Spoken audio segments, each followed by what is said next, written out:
Hi, everybody, and welcome to Parenting with Love, Not Fear.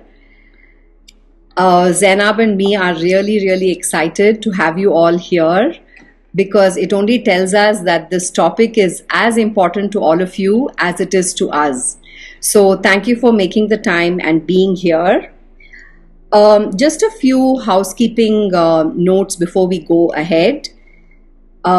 This session is being recorded, and please keep your microphones off and your videos off throughout the session.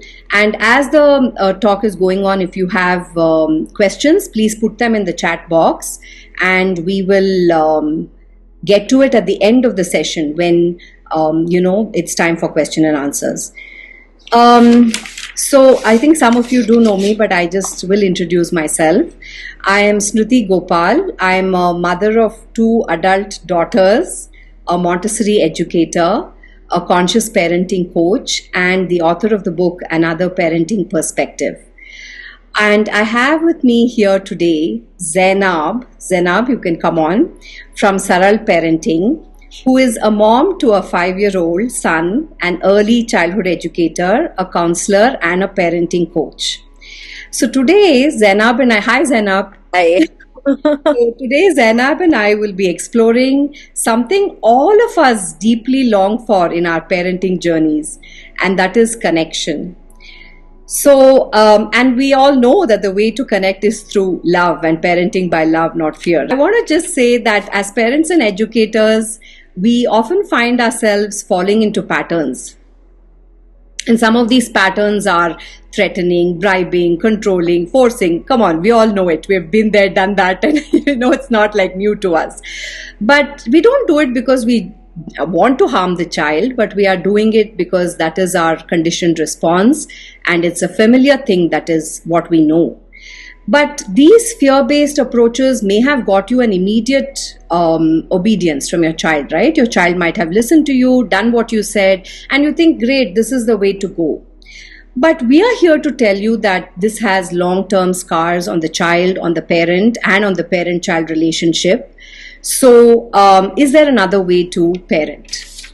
So today we are going to reflect on the following. What if parenting didn't come from a place of fear? What would it look like to lead with love, trust, and understanding? How does this fear affect children, the parents, the parent-child relationship? And what is the role of parental healing? And much, much more. So this is a safe space. We are not here to blame, shame, judge ourselves or other people. We are all in the game together, in the same boat. We are here to reflect, grow, and connect. So just sit back and relax, and let's begin this journey from fear to love, from the head to the heart. So Zainab, thank you for making this time to be here on this conversation. Thank you so much. I recently started following Zainab, and I was really, particularly I liked her posts because they're so simple and honest. And also, the post that really caught my eye was, do you threaten your child? And that was a very genuine, innocent question, which we all know the answer to, right?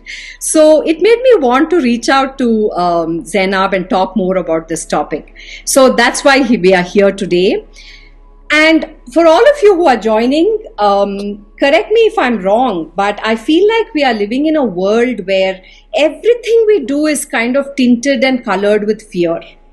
And parenting is really no exception. So, Zainab, tell us, how does this fear-based parenting really impact parents, children, and the relationship in your experience?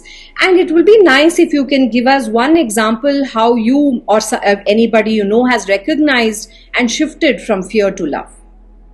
So I think the actual impact is on the relationship, on the parent, and all the child also. Because whenever we are parenting from fear, at the end of it, we're not feeling good about it. We're not like, we did something great with our kid. It's coming because we are scared that, if our child doesn't behave properly, if our child doesn't listen to us. And it's coming, as you said, more from a space of control. Because there's this expectation in our head that this is how our XYZ child should look like.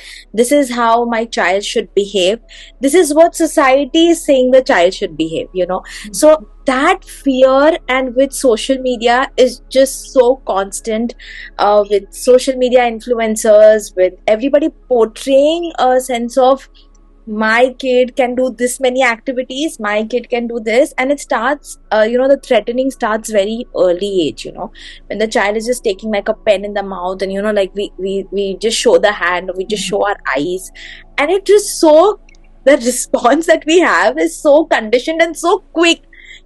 So I feel the journey from control to connection is on a daily conscious basis. Like, if I say I'm parenting from connection all the time, I would be lying, because our triggers, our condition is so embedded that we cannot just pull out. So it's a constant work. So I feel that, I see in times of food, so I had a very tough connection with food, so I'm still very particular if my child will throw some food or is wasting water. So my first response is, don't do this. And I'm like, what are you doing? I'll never let you play with water, and I will not give you food, So that's a very quick response of control. And then I have to literally sometimes bite my lips in terms of, I am not doing that, or I am not going to behave like this, because I have to go to connection. That's the main thing that we are consciously all the time. And I think a parent is a safe space for a child, somewhere that we look up to, somewhere that we feel safe and warm. And that person is creating so much mistrust, disconnection, being not honest with us. Because most of the times when we are threatening our kids, Smriti, it is coming from a place of lying. "Aa jayega, this will happen, that uncle will shout." And like normal things, when you go in a clinic, the child is being feared for absolutely no reason. Also, it has to come from a space of a lot of conscious decision.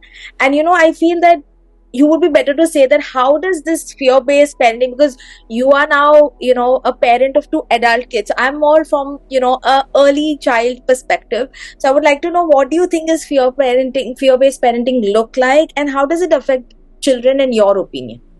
Yeah, I mean, first of all, that was such an honest share. Thank you so much. I mean, really, it is so real. Like, what you're saying is so real. It brought back,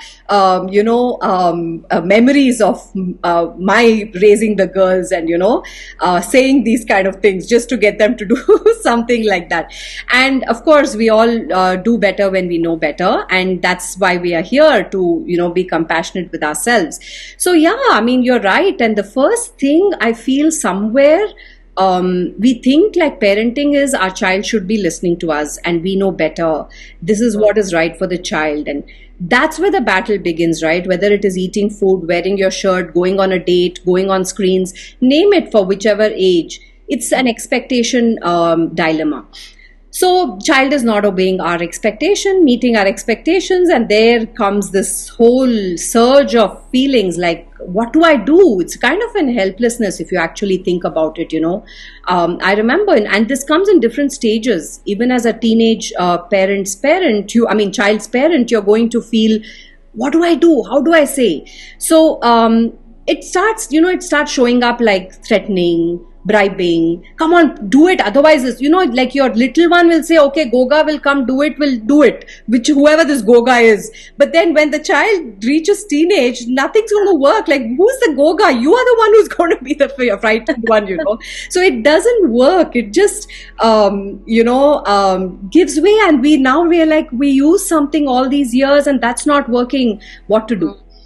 So this is the thing. When we use fear or any of these things to parent, we are in some way telling our child that, listen, if you want my approval, my love, my thing, you have to agree to me.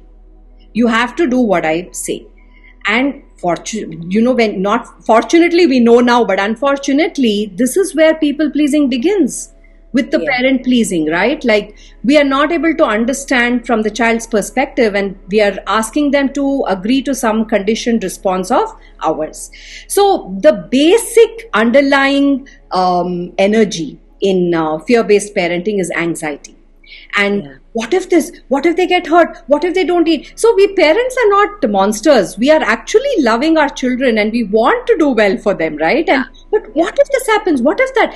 Now Yeah. we have been raised like that, we raise like that, and they become what ifs, and then there's so much. We'll talk about what happens, right, in the rest of this talk. But that is where now I want to bring a analogy, to Yeah. differentiate this. This is like a really very stark analogy.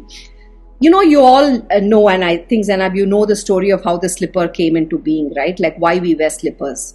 So obviously, I mean, I'm going to make up my story on this, and that is there was this town, and then the king realized all his people are having blisters on the feet, and the roads are getting so tough and all that. And he says, "Okay, guys, come on, let's put leather on all the roads. People have to be safe, and let's just put leather." And there was a wise, I would say, a wise woman in the audience, and she says, "Why don't we put the leather on the people's feet instead of covering every road? Where will we cover every road?" And so they cover the feet, right? And that's how the slipper came into being. This is a beautiful analogy for parenting with love and parenting with fear. Because when we parent from fear, we are focused on preventing bad outcomes. Yes. And that doesn't work. Like, who has done it? I have adult children. I'm telling you, there's no way you can control life and its happenings. So what to do, right? Like really, it's such a dilemma. And that is where I think, see, prevention may be better than cure in the medical world, but in our parent world, prevention is proactive connection. Yes. And how do you get proactive connection? By meeting the needs of your child, by looking into their behaviors and why is it happening, and of course building trust, right? And that's where I'm sure you will have a lot to say about this, but I'll let you say, because I see that you want to say something. I think one thing that comes in my head is that when we are parenting from control, it's more to do with expectation. See, in control and connection, our intention is at the right place. So there's no parent when you go and ask, are you parenting from control? Ke nahi, I don't like my child and I want to have this XYZ outcome. No, it's all with the right intention but lost direction, because we are going with a very different kind of way of parenting. And I think connection comes from acceptance first. So it's not that you let your child be how they want, with the sense of no boundaries, nothing, that's what gentle parenting or conscious parenting is misunderstood as, that chalo, you let the child be, and let them hate because that's what they're feeling. No, that's not, so we are here saying that there has to be a right appropriate expectation, but comes first from the level of acceptance of the child. Mm-hmm. And we forget the acceptance part and directly jump to the expectation. Okay, this is how my kid should be. Yes. I think that's where we end up as parents, getting lost in that trap that, okay, I need to expect, because we need to have certain expectations from our kids. So if our child, like my son is 5 years old, if I can't even expect him to keep a plate in the kitchen by himself, I mean, I am not raising him right, because then the child will be completely dependent on me.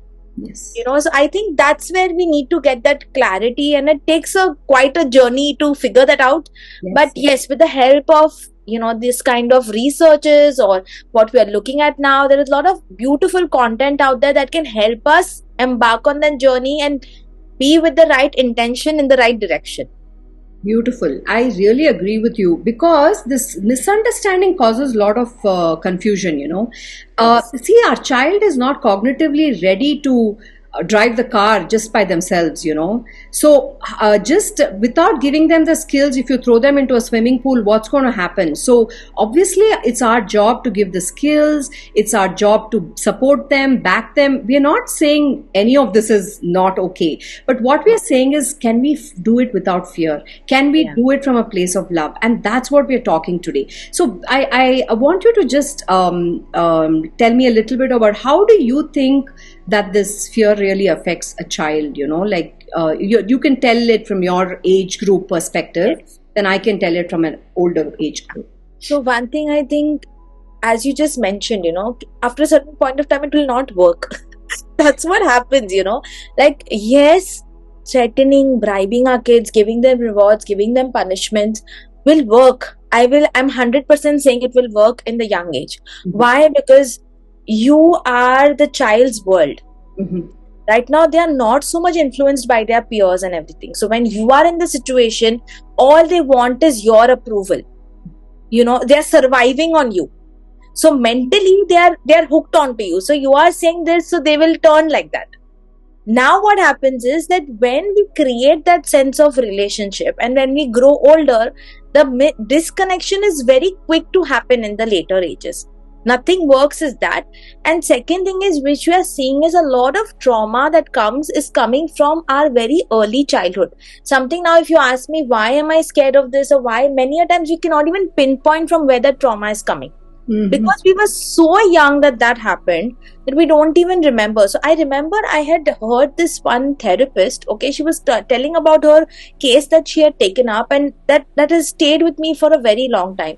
So this she was a young girl, and she was taking therapy with her, and she's very scared to get down the stairs.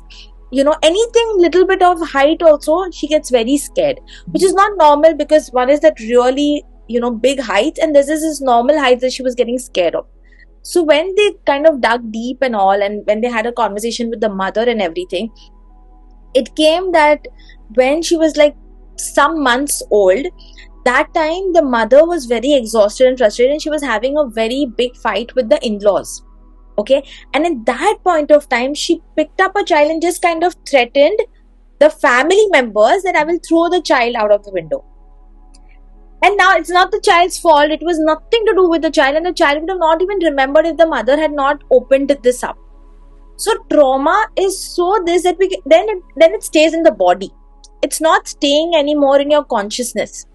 Where is it coming from? We don't know. Now it's so difficult to kind of dig deep and everything. It doesn't mean that our children will never go to therapy and they'll turn out perfect, because we'll all come with some sort of conditioning, some sort of way of parenting that will be different from another family.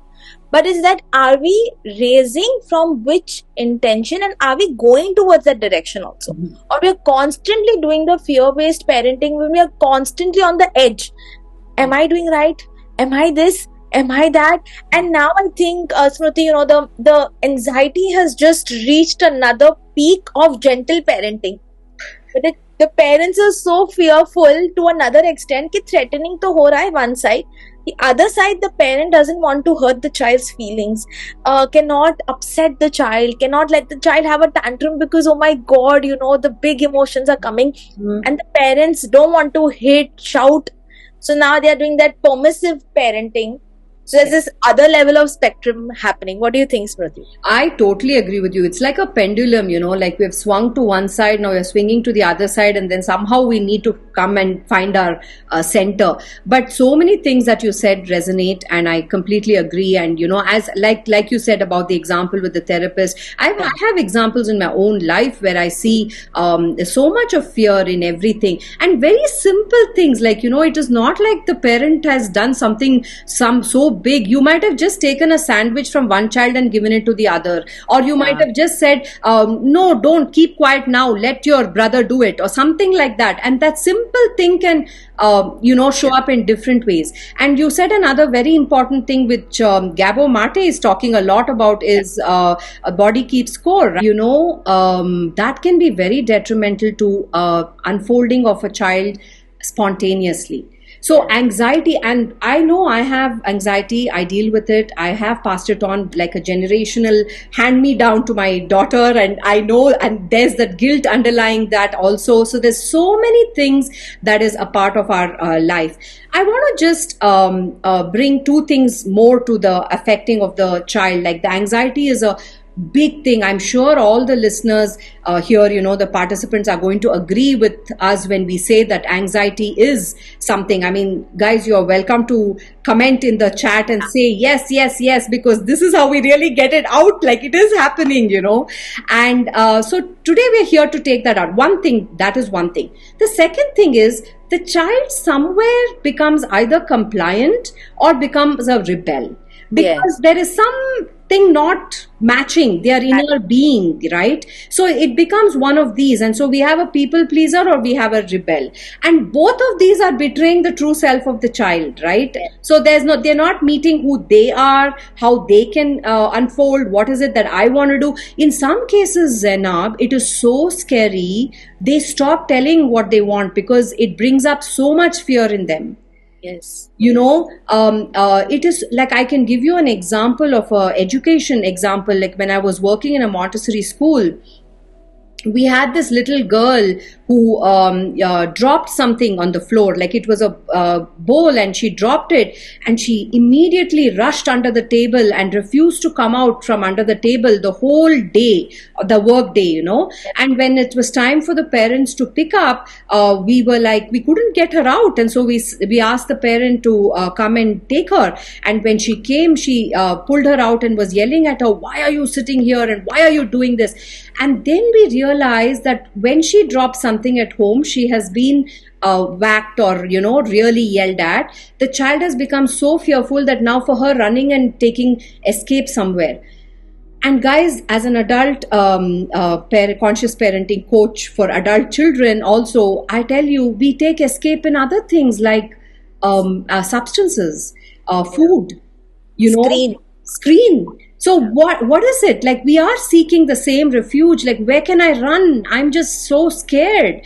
And today I feel like we're like with the parents, they're like, how should we take care of our children? I want to run from this parenting literally, like what do I do?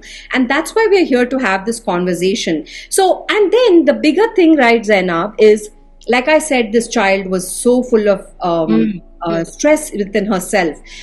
What is your suggestion that you give children of, the age group that you work with, tools to soothe themselves? Like how do we teach them to soothe themselves or aid them in it? Yeah, so I think the best way to actually calm a child down, so there's this dysregulation, the only thing that we have to work on is co-regulation. We cannot right now at the early age, right, talk about self-regulation, expecting the child to calm themselves. Yes, after a certain consistent way of dealing with the child, by co-regulating with them, they end up picking up the skills that we are doing. Literally, we have to do. So, nowhere am I like, the first thing that comes in my head when it is to calm a child is first become calm yourself. Yeah. Because the moment we are edgy and calm down, don't cry, it's not going to work. When have you ever cried and your spouse or somebody, your friend telling you, don't cry, yeah? You feel, oh my god, my feelings are my feelings and this person is telling me to shut up. I don't want to shut up. Would probably maybe wipe your tears, but at the end you're feeling unheard. Yeah. You're feeling unseen and you're like, this person doesn't understand me. So I believe in it that we chuck out the don't cry, the stay calm, the everything, at least especially at the young age, because right now what our child needs is our calm. And that happens because the moment we breathe, the moment we come with that sense of safety, that sense of confidence and calm, there's this something as mirror neurons. So the child will obviously reflect onto it and gradually it will take some time. But then they learn that. And this is the immediate thing that we can do in the moment. Obviously to develop that skill, because it's a skill that our children are not equipped with. Their prefrontal cortex is not yet developed. And it doesn't develop till the early 20s. So we are talking about a long way to go for our child that they can manage. And I always say that we as adults are struggling with it on a daily basis. So what are we expecting of our little ones? You know, I am losing my cool here and there all the time. So what am I expecting of my kid? But I feel talking about it afterwards, how could you handle the situation differently? So if your child is 5 years, 6 years, 4 years, you talk about it. You know, this happened. How do you think we could have dealt with it? You know, so many a times the child I could have just asked. I could have just said, like, yeah, you could have just said it. And consistently, I think setting boundaries is a blessing, because when we give in to the tantrums, Smriti, there's this association that I'll cry, I'll get it. It's the body responding. They're not trying to manipulate you. It's just how they are associating. Then the cries become bigger, and then you give it, and then the cries become more bigger, and you keep giving. So it becomes like a ladder when they're struggling and we are struggling and going haywire as parents. So if there is a tantrum happening and the child wants something, then I suggest we take a pause. Now obviously if it's food that the child needs and it's hungry, then we give them that food. But if some toy is there because they're having a tantrum of, then we need to think twice. So consistently setting those boundaries, they realize कि मैं रोऊंगा, मैं धोऊंगा, मैं कुछ भी हो जाएगा. Mom is not gonna give in like that. Mom is not gonna. She has her boundaries. She said no. It's a no. You know. So I think the combination of boundaries, the skill building through books, through storytelling, through character play, through pretend play, we have so much options now. So actually, I sometimes have done that, you know, with animals, with dinosaurs. My son loves dinosaurs. I just put in. I'm like, what do you think he would react? You know, and just pause. They're just asking him. You know, he's getting so angry. What do you think he'll do? You know, or what do you think you could have done? And I just, those pauses lets him think and mull over, and that's somewhere building those skills and those tiny gaps of parenting. That's what I think. Yeah. So Yeah, I think the tools is the first is we have to stay calm, Smriti, and that's a task. That's what we have to focus on, and we end up losing that. You know, okay, we have to stay calm. We focus on the child, but you know, as you rightly know, you know, it's the first us being calm, and then we go to our kid. So beautiful. I mean, when you were saying about that boundary, I mean, I was literally going back in time to a point in life when my daughters were really little, you know. One was 5 and the other was 2 or something. And of course, my 2-year-old was testing my boundary, setting time, and she was like really testing it. And the older one says, Mahi, you know, when Amma says no, she means no. Because that is really what they're trying to see, you know, and it's really about holding the boundaries. And like the post, my story says today, I set boundaries because I care. Yes. And when you know that you're setting a boundary because you care, you're not guilty. Yeah. Because otherwise the guilt is what takes us away from holding it, you know. And Again, we find that fear-based parenting. fear-based parenting, same thing, like we keep going into that. So bringing it back is something I totally agree with you. And the first thing is pause. Of course, we could talk about another physical tool at the end of this session, so if everybody can do it together, you know, when we are ending. But then you're right, the first tool to do anything is to pause, center yourself, find out what's going on. And we'll talk about that when we talk about the nervous system. But do you have anything else to add to this? I had a very good question for you. So I want to know, like, from an aspect of a Montessori educator and a conscious parent coach, what do you think are the short-term and the long-term effects that are happening of fear on the child's nervous system? And then we talked about our own childhood trauma and everything. So how does parental healing help in doing and associating our child with this and this relationship that we have with our kid? You know, Zainab, this is such an important question. I mean, and we know it, and you know it too. That's why you're asking it. But anyway, this is how it goes. See, we are all nervous systems, right? Yeah. If you were to look at yourself, you're a nervous system. Your behavior is based on your nervous system. Now, in any relationship between two people, two nervous systems are talking to each other. Now, when it comes between two adults, we can assume that the other adult has a cognitive development for a possibility of self-regulation. Possibility. Why I'm saying this, like you rightly said, many haven't even got there. But if they haven't got there, it's not the problem of the other person. It is their own work, right? But when in a parent-child relationship, this child is still developing that regulation. And like you rightly said, that learning of the regulation happens with co-regulation. Now, if I am a parent, say, and my nervous system is agitated, not because of the child, even because I had a fight with my husband or my work, somebody is acting like crazy, and I come with that nervous system and I meet this child who is also having a tantrum, you see, the child is not feeling safe. In fact, it's getting even more scared, the nervous system. That's why what you say to pause is to take care of my nervous system first, then bring my calm and compassionate nervous system to meet the nervous system of the child. So this is literally what is happening when two people are interacting. So nobody is saying you have to have a, see guys, there's a reason why there is upregulation, downregulation, why there is dysregulation and regulation. See, when there's a left, there is a right. When there is a good, there is a bad. You can't have just self-regulation. Oh, I'm so peaceful all the time. That's utopia. It's not. So parents on this group, please give yourselves a little bit of compassion and say, listen, whatever it is you're doing it from the best knowledge that you have in the moment. And you're here. If you are here, you're already taking that path to self-discovery and parenting from love. So I say that first, to be compassionate with yourself. So the minute this nervous system is going bonkers, the thing is to pause and say, what in my past has come up? What has it touched? It is never the moment. It has touched something in the past and we have gone. We're not here. So that is what is happening in the nervous systems. Now, in the child's nervous system, see, child is meeting many new situations. So when the new situation is met, there is a disruption, right? Like, I don't know what it is. And I want to ask this parent, but she's or he is out of control. Okay, I don't know where to go. I'm going crazy. And that is what is happening in the child. So expecting the child to stop a tantrum, that is not the way. That is like putting leather on the whole road.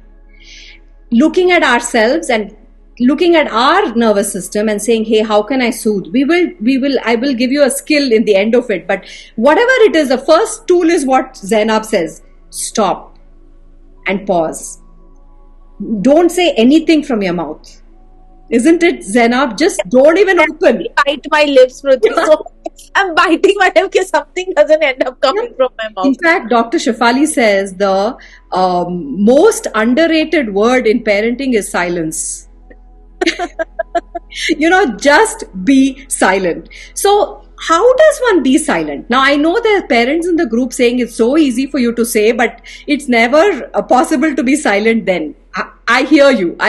I've been there. And even today, I'm not always silent when I have to be. So, honestly, it's hard, guys. But there's a process. So talking about the parental healing that you asked, Zainab, it is about looking into our past. Like you said, the person was given out of the window or whatever. And that is coloring their fear of height. Similarly, your parenting is being colored by something that happened in your childhood. Now, sometimes you don't remember it. It's okay. You don't have to remember your past stories because your body already remembers. If you are being reactive, if you are anxious, there is a story underneath that is not taken care of. That is all you need to know. And then use your tools to heal yourself. Now, guys, healing doesn't happen momentarily, instantaneously, quickly. Right now, I just took 3 breaths, finished, I've become Buddha. No way. And let me tell you, I love the statement which I'm going to make. Somebody has made it. I don't know who is the great person who said it, who said you can't learn archery on a battlefield. Yeah. So remember, you can't learn archery on a battlefield. You have to have a routine. You have to have a practice for regulating your nervous system, not just for your child, but to live a peaceful life yourself and to be present to the beautiful life that your child is unfolding in front of you and witness it so that when they grow up, you have these memories. My children are adults now, and the memories is what gives me joy even now to think of. Look at the stories just that came up from what you shared, Zainab. If I hadn't been a witness present to it, How would I remember it, right? So this is the thing. So what does healing look like? So healing looks like the acknowledgement of the fears that we have. First of all, I am scared. Okay, listen, I am scared of going on a roller coaster. Do I have to fight every fear that is there in me? No, because is not going on a roller coaster stopping me from living my full life? No, but if it is, then I need to work on it. So whatever is really bogging you down, making you not fly like a free bird, those have to be acknowledged and soothed and looked into. You don't have to change a thing. Let the fear be. Just look at it. Working on self-regulation tools. Find out what is your favorite tool. There are 101 million things that are there outside. And I'm not going to say this is the best, that is the best. All I can share is what works for me. And if you're welcome to use the same or figure out. Then be aware of your past experiences. See, for me, I had an experience where I was lost on the railway station in Mumbai. You know Mumbai because you're in Mumbai, Zainab. And I was lost as a 5-year-old. So it not that somebody, but that fear is there in me of losing. I mean, I used to get dreams of losing my students in the class. Like I left one in the playground. This is the kind of fear I would have. So that comes from a place of somewhere that being lost, right? So when you identify that past experience, you start making friends with it. Hey, that was then, this is now, I am an adult now with a brain that knows to check children. Okay, you want to check one more, count again, do a head count again. You're a committed person, so you will make sure. So this narration of self-talk is very, very important for the healing process, Talking to yourself like you are a coach to yourself. That is what is called reparenting. And of course, how are you projecting this on your parenting? Of course, I'm projecting it on my parenting, for crying out loud. I was so controlling. This is another funny story, the kids come back from school and I come back from work. I was teaching in a school. I had a headache. I said, I'm going to lay down. I get up and I don't find my younger daughter. My older one is watching TV and the younger one is not there. And I freak out. I'm like, where is Mahi? Where is she? Where is she? I'm like jumping all around the place. Called my husband, said, no, you have to cancel the trip to the US. I can't find Mahi. And I'm running around the apartment and guess where she was? Sleeping next to me under the blanket. Oh God. This is the way we project our fears, Zainab. It's not even funny. So that is why I feel we need to look into our fears. We need to soothe ourselves and say, hey, she will be somewhere here. This fear is from the past. Let's heal ourselves. I think you feel me, right? Like this is the way it is. And so that projection, therefore, a self-regulated adult with a self-regulated nervous system send signals of safety to the child. Very true, very right? True. And the child comes out of the survival mode. I think we need to talk a little bit about the nervous system, which I'll talk maybe after you say what you have to say. But from the survival mode to the thriving mode, if not, they're not going to enjoy this life the way they're meant to. Right? So I'll let you say what you want to say. I think there's so much work. It's not just the aspect of our inner work. I mean, that's obviously such a big part of it. But our daily triggers are also so much all over the place. Life has become so busy, so hectic. So I wanted to know more, little dig deeper. Like, what are, like you said, maintain a routine, maintain a practice. What are the things in a daily basis we can add on to, small bits? Because when I'm mostly talking to parents of young kids, kids running all over. And when we know that we have to manage these kids, there's such a hectic routine. And life is busy now. So how do I add on something in my daily routine that can help me calm my nervous system? Because yes, I don't need to know what's happened in my past. Yes, I will talk to myself. But in my out of the moment routine, what can I add to help me bring a regulated nervous system? Yeah, I think that's a very, very important question because yes, you are right. Both parents are working. Working can be a really stressful thing. You come back to a house which is also chaotic, and many of us are also managing the homes. So there's so much going on. So there is a lot, but this is very important not just for your child, but for yourself too, and can be incorporated into the very life that you are living. For example, say you are taking a ride home and you're not driving. Now, of course, if you're driving, I'm not even going to say this. In Bangalore traffic, nobody can be calm in the Yeah. driver's seat. Now, if you're not driving, sit at the back and follow your breath. And one of the exercises which we can do at the end of the session is something which we can use for this. The other thing is, first of all, the first thing, like you said, to pause, it's like becoming aware that my nervous system is agitated. See, what has happened to us, we are in the go, go, go, go, go, go mode. We don't even know when our nervous system is agitated and what it feels like to be not agitated. Right? So that is where we need to first recognize I'm agitated, the nervous system is agitated, and I am looking into it. Let's see what has come up and those kind of things. I know I see your question which talks about how do you know what's come up, but we'll talk about it later in our question and answer time. But this is where the soothing happens, and this is how you do it. And then taking the breath. Then having routines like maybe, listening to soothing music with your eyes closed. And if you've never meditated, guys, please start with guided meditations and don't start with a half an hour program. Start with 2 minutes, 3 minutes, 1 minute. Eckhart Tolle says 1 full deep breath in and out is enough to pause and bring you back to center. Yes. So identification, I'm not here, I've left the moment. Second, let me jump on my breath. I need to follow my breath. Your breath is with you all the time. I am a big fan of the breath. Yeah. And it really guides you. When you ride on its wave, it takes you back home. It does. Just try it, and we will try it at the end, but you will see that it helps you. And after that, from that place, you see what needs to be said, what does not need to be said. Maybe nothing needs to be said. Who knows, right? Or something needs to be said. Because already when your nervous system is calm and you go close to the child is already getting that vibes of calmness, and there's a safety happening. Okay, this person is a safe. Literally, proprioception is that, right? You're really understanding the environment around you and seeing what is safe for me, what is not safe for me. Just can you imagine your own parent is not safe for you at a point because their nervous system is agitated? For a 2-year-old, that can be scary.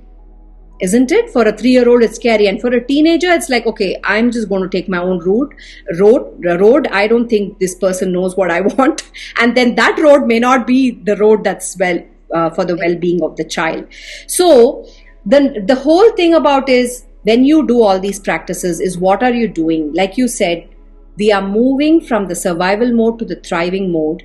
The survival mode is attached to the amygdala, which is the fear center of our brain. When parenting is done from a fear-based approach, you are instigating the amygdala on, and the child is like this. Every cell in the body is vibrating. The minute you take, and your cells are vibrating. Yeah. And you are in your amygdala too, because you're in your fear center too.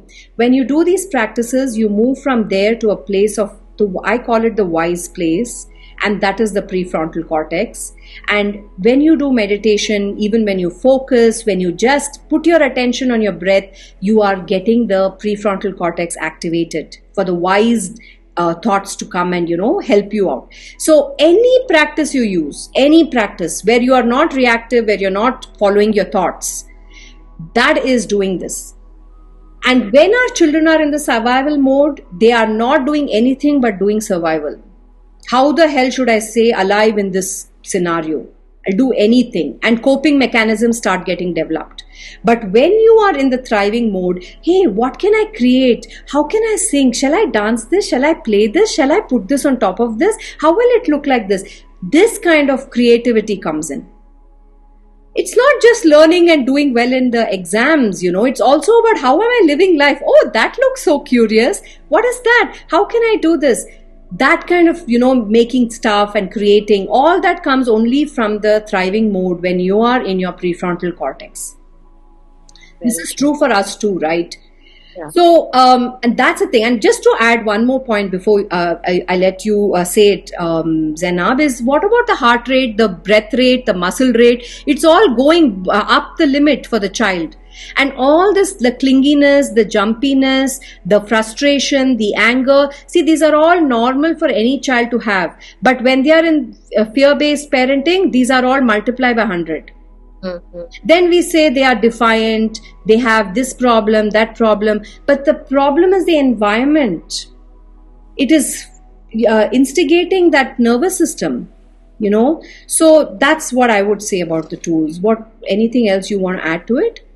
Yeah, I just want to say one thing that, a lot of us are living in joint families, there's a lot of, as we rightly mentioned, is the environment, right? If everybody's agitated, everybody's going bonkers, the child fell down, the child did something, some mistake happened, and we all are losing it out on our kid.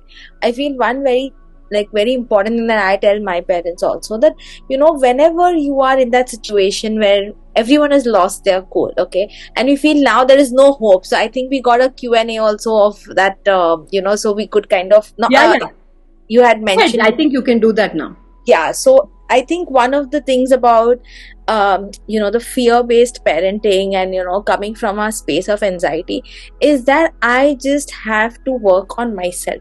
I can't control my husband, I can't control my in-laws, and that's a big thing, because we are living in India. Many of us, I would say, are living in joint families. I do too. So I can't expect my mother-in-law staying calm and doing meditation, because she's not going to do that. I know the truth. So what I do is, how do I become that attachment caregiver for my child? And as research says, only one caregiver, secure, attached caregiver is enough. The more, the merrier, the better. But right now we need to focus just on ourselves. So all is not lost in that mayhem when everybody's losing it. The environment suddenly is feeling like too much. And the best way I feel for myself is whenever my child has lost it or my child's nervous system is dysregulated, I take my breaths, which is also a big part of how I create the pause, because there is absolutely no other way.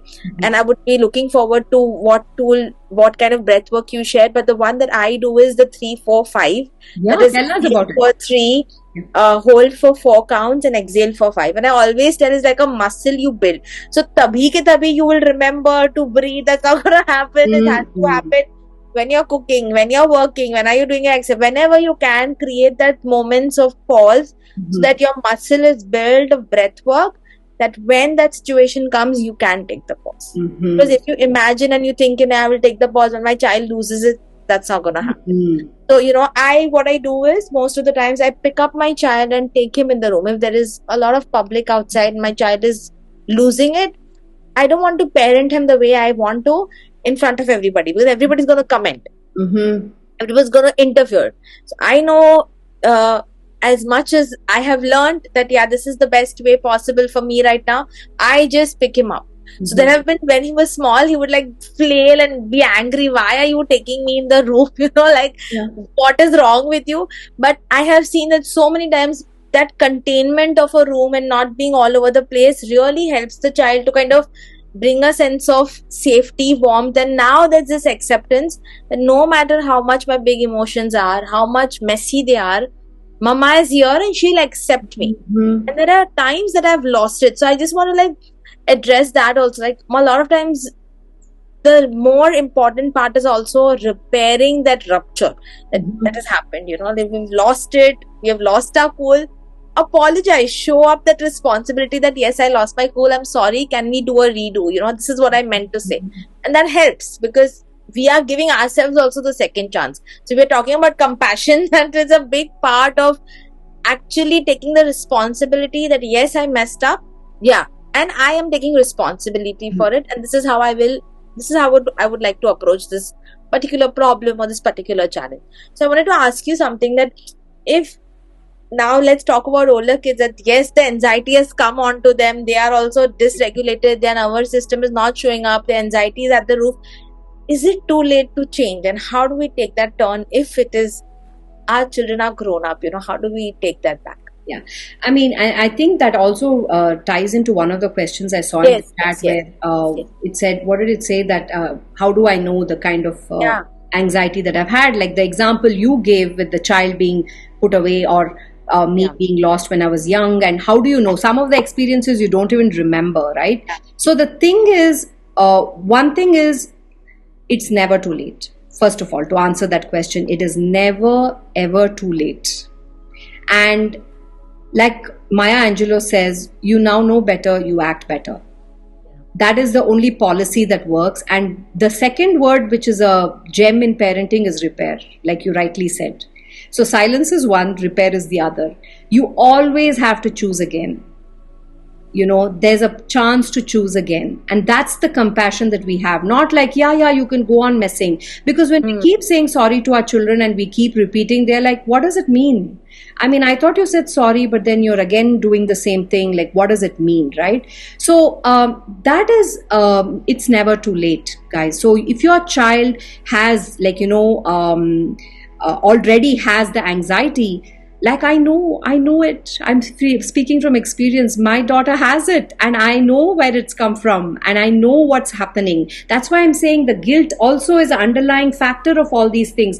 Oh, even though I say it's never too late, we did what we did, I can talk 100 things, but my body remembers 100 other things, right? And every time she says, oh, I'm feeling anxious today, I feel like, oh my God, it's because I did the story comes, and then I have to tell myself, guy, come on, Smriti, come on, let's be compassionate. If you knew, you would do better. Come on, let's help her now. Let's support. So this is the way it happens. So what is passed on if the anxiety is in the child?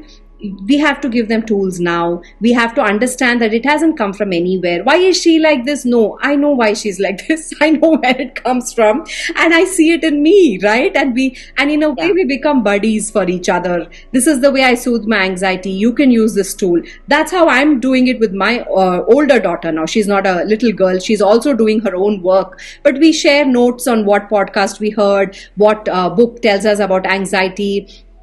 And and many times I say, I know I've given it, I know where this is coming from. So to answer the question, like how, if you have a parent who's conscious, you can discuss, did something happen in my childhood? Why is this fear coming up so much in me? And maybe you can have with your older parents to tell you, like, yeah, this happened. Not a blame game again. I did this, and it happened. So this could be why. So it is never too late to take parental healing. But let me tell you, if you're going to say that this happened, there's this thing, right? You say, okay, it happened, I did this, and now what's the action? How are you changing that pattern? How is it different? That is the key in conscious parenting, and that is the key in every parenting, right, Zainab? If we don't, like you, I know with children who say like, oh, they keep saying sorry, but they never change. It happens again and again. And it could happen again and again. It's not going to go away with one time. But like Zainab said, it has happened. I've done it again. Let's repair. Yeah. And I think I have not yet learned it. That muscle has to develop. And I'm still learning some things. All are. So you're always going to be learning till the end, even when your children grow up.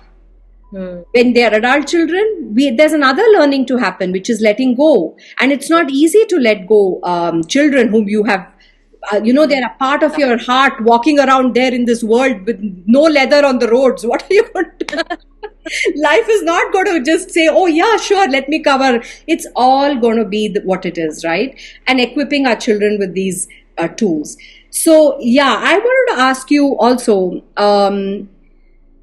this fear-based parenting that you have understood that fear-based parenting is kind of affecting children and everything, right? So can you tell one thing that you feel like identifying it, understanding it, how has it brought about a difference for you? Me, I think a lot of my parenting has changed. Like I have seen my parents and they were conditioned and they did not know any better. So when I speak to my mom about what work I'm doing, she'll often tell me, okay, you should have been in my times. I would have learned about what it was to show up for a child in the right way.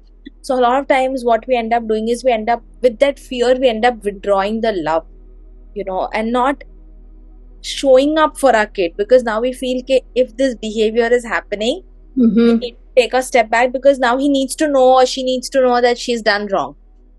So I feel it's a constant journey, Smriti. And, as you being a parent of older kids, any challenge of a child at any milestone is a different challenge altogether. With the world so fast paced, with technology, like screen time was never an issue. We have watched TV normally and nothing happened to us massively. But now screens and cartoons are made so fast paced to keep them hooked on. Before it was pure entertainment. के school से आए थोड़ा देख लिया, we enjoyed, we had a gala time. Now it's all about manipulating the brain. So I think it is the agenda of the world that our child needs to, like, we as parents first need to become aware of, and then protect our child by educating them rather than, as you said, putting the leather on the entire road. So starting from a good sense of communication with the child from a very early age by talking, as you said, like you discuss about podcast and things like that. I discuss with my child what I feel is age appropriate, and that I think is the goal.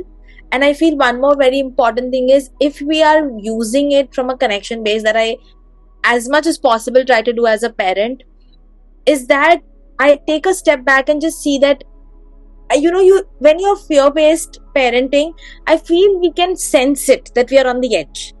We're doing it out of fear. And I think it's a very intuitive thing that I can't pinpoint, but we know it in our gut, because after that, we're not feeling good about it. Mm-hmm. We're not feeling confident about it. We have not taken the leader position. And sometimes it is the society or the conditioning in our head that is making us fearful. So we have to identify, is it really fear, or are we setting boundaries for our kids, which is essential? Because now it's like, oh my God, we cannot have boundaries. We have to let our child be who they want to be. Let them be independent. Let them think for themselves. So I think a very good analogy, which I often tell, is that you are the pilot. Okay. And this is Dr. Becky Kennedy. Yeah. About it very openly, and I use it often with my clients also, is that you are the pilot. Now if there is a disturbance and a turmoil outside, you're not going to say the passengers ke aa jao bhai, you ride the plane, because I don't know how to. So I think that's a very beautiful analogy to always kind of go with, that if you feel that this is safe for your child in the long run also, and this is something that you need to create boundary on, you have to do it with that sense of authority, leadership, while being respectful to the child. So it's not that we forget all that, but we have to, it's an ongoing balance that we're always creating, and some things that we make mistakes and learn. So I think it's a journey of balance and mistakes, and then learning again, and then again making mistakes. Yeah, it's beautiful. And if you have a question like why, like if fear is giving me what I want and my child is meeting my expectations, why should I not continue doing what I'm doing because I'm getting it?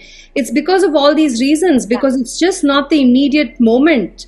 But we are creating pathways, neural pathways and understandings by just the way we talk to them, the way we meet life situations ourselves, and being in the present, and if that is a tantrum that's in front of you in the present moment, then meet that tantrum fully and wholly.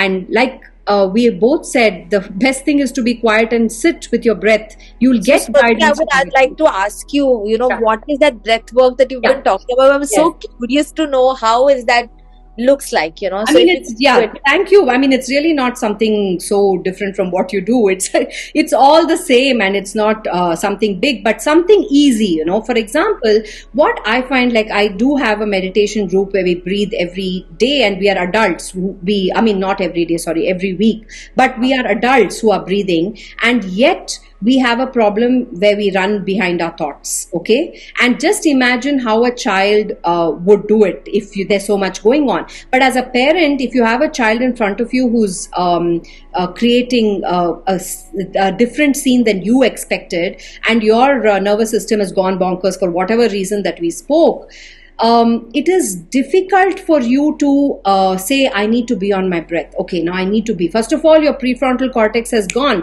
Like Dan Siegel says, a flip has happened. Disconnection, no more. You're in your amygdala, remember that, which means you're in your fear center. When you're in your fear center, you're not going to be able to follow that command, follow your breath. It's like saying, be calm to somebody who's agitated. So what to do then? So the biggest aid we have is our body. Yeah. Okay, and there are certain things like sensations and certain things in our body that can help us anchor to the present moment. Okay, and this can be it can even be sights and sounds and smells, anything related to your senses, but that still requires a next level of awareness. But when you're really crazy, you can actually make it autopilot for your hand to go on your heart or on your belly, like an autopilot, or one hand on your heart and one hand on your belly. This is really good, the one on the heart and the belly. And just autopilot, something's happening, like you're almost giving yourself a hug, you come into this, and what happens here, your breath is being felt. Just do it, and you feel the rise and fall of your abdomen. You feel the rise and fall of your chest, right? Everybody who's listening can do it too. Just close your eyes if you want and just follow your breath going in and out. Feel it in your body. Your head is telling you stories. When is this child going to stop? Oh my God, what am I going to do? Why is she always doing this? When is she going to learn? But you stay on your breath. Your attention is on your breath, the sensation on your body, the heart, the chest going up and down, the belly going up and down. This is already a meditation, guys. This is already a pause. You know what? We think some white light has to come all over us for us to become meditative, and some suddenly jnanodaya of some beautiful discourse in our head. No, you're expecting something that is not even real. The reality is this one thing that you just felt in this. So this is my suggestion to all the people I coach in any age, just come into this. Even you're in a big mess, just come into this and come. That consolidates and bring you into your body, and you're not dissociating and going and following the thoughts and running away with it. It can be for hours that we run away. So it's beautiful. It's already been an hour and we can still talk for such a long time. And I don't see any questions. Do you see in the chat? Not able to see any questions. Not, okay. So I don't think there are questions, and I think we have taken the questions that are there. So I just summarize what we spoke. So for all the listeners, first of all, in this conversation, we have explored how fear-based parenting can affect parents, children, and the parent-child relationship. We have spoken about how parental healing is a necessity for us to parent with love. And there is a relationship between the nervous system and the fear-based parenting. Guys, get in touch with your nervous systems, take a pause, check in, and become compassionate and loving to yourselves, because nobody is coming to be compassionate and loving to you. Please don't sit and wait. It's not going to happen. There's nobody coming. Good. This is the news that maybe you had to hear today. Now, come up with your tools and know when am I parenting from love?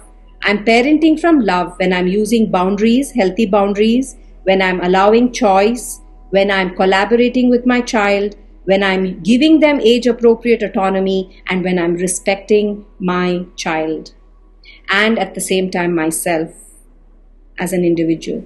So this conversation is really a gentle invitation for all of you to take that pause, go within, and recognize those stories you're carrying which are coloring the parenting, and you're missing out on those beautiful present moment moments. The thought of not doing enough, how to overcome that. Somebody is asking, Zainab, the thought of not doing enough, how can we overcome that? There will always be this feeling of guilt. Oh my God, I'm like constantly with my child, still you're feeling, we're not doing enough. So we have to be able to again go in that compassion, that if we are doing so much, then we are all over the place. But when we are little by little doing it, we are more present with our child. So see that a parent who is constantly, all the time, and the child is more frustrated than a parent who is, working. They've come and they're spending little time. Why? Because they are present. They know, okay, I have to show up for my child in this moment. So what I see is that a lot of time my child will also ask me, come play with me constantly. And I'm like, I'm going to play with you now, and then I'm going to come back. I'm going to constantly play. So I think for younger kids, if this is a question, I think independent play is a gem because two things happen. One is that they are building the responsibility, autonomy, decision making skills, problem solving, all those beautiful things that we want in our kids. At the same time, we get a break because we cannot constantly, we are showing up, we are drained, we are exhausted.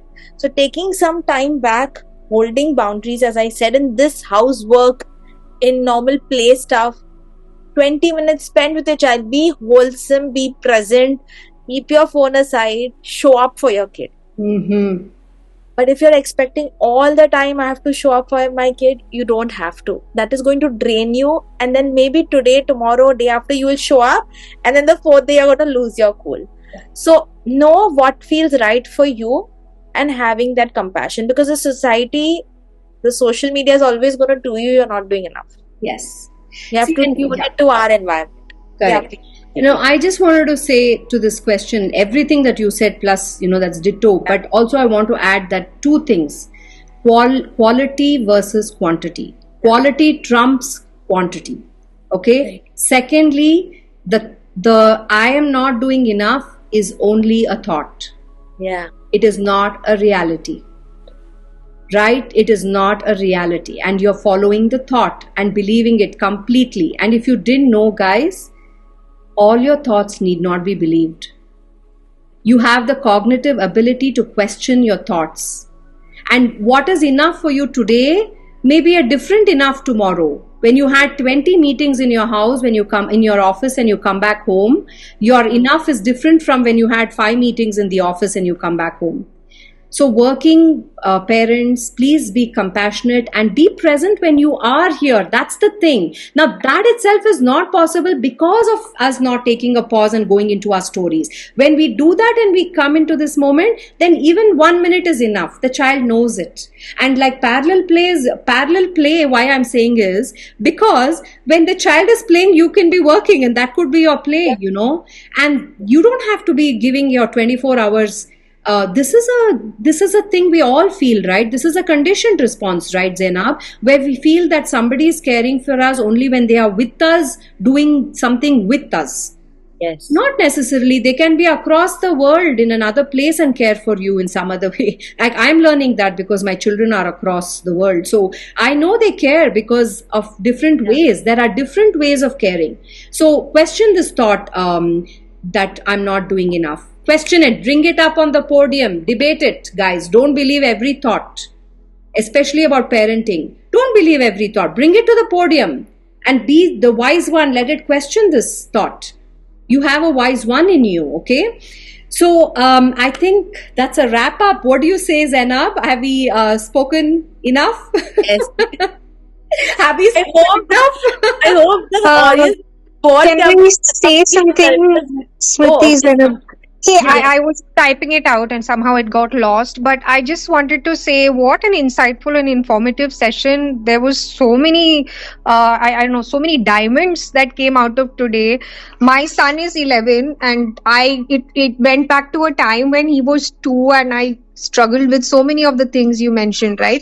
And I think what was my deepest struggle was trying to separate the blame, the self blame, the anxiety, and somewhere just try to just take accountability to fix something. We think it's all us. And what you brought up about family dynamics and other things, right, that come into play because you can't control everything, right? And then you wonder, will I be successful at achieving this? But some of the strategies that you mentioned, right, like sort of just time out and picking the child away. And I remember doing those things because it just felt right in the moment, right? I needed the time. My son needed that time.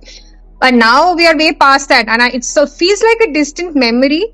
But I think that, you both are doing really great. And I'm sure a lot of people, if I had you at that time, if we had us at that time, it would have we ourselves didn't have us. If I had me at that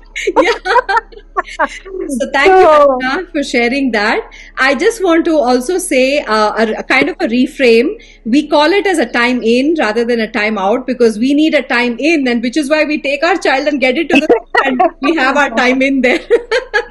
So Okay, thank you that's for super. sharing, Thank you. Archana. Thank you. Beautiful. Thank you. Yeah. And I want to just say, guys, thank you all for being here. This is so heartwarming to see so many people interested to change from fear to love, and this is beautiful.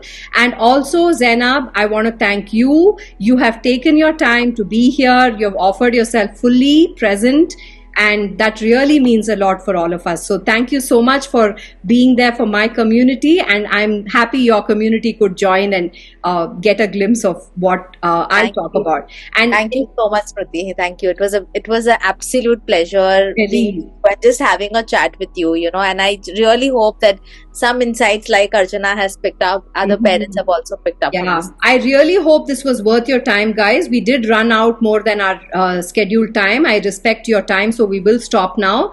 But I really appreciate your presence here, and follow us if you like our work, and be in touch. We are a community and helping each other. That's all it is. Okay. Thank you and bye bye.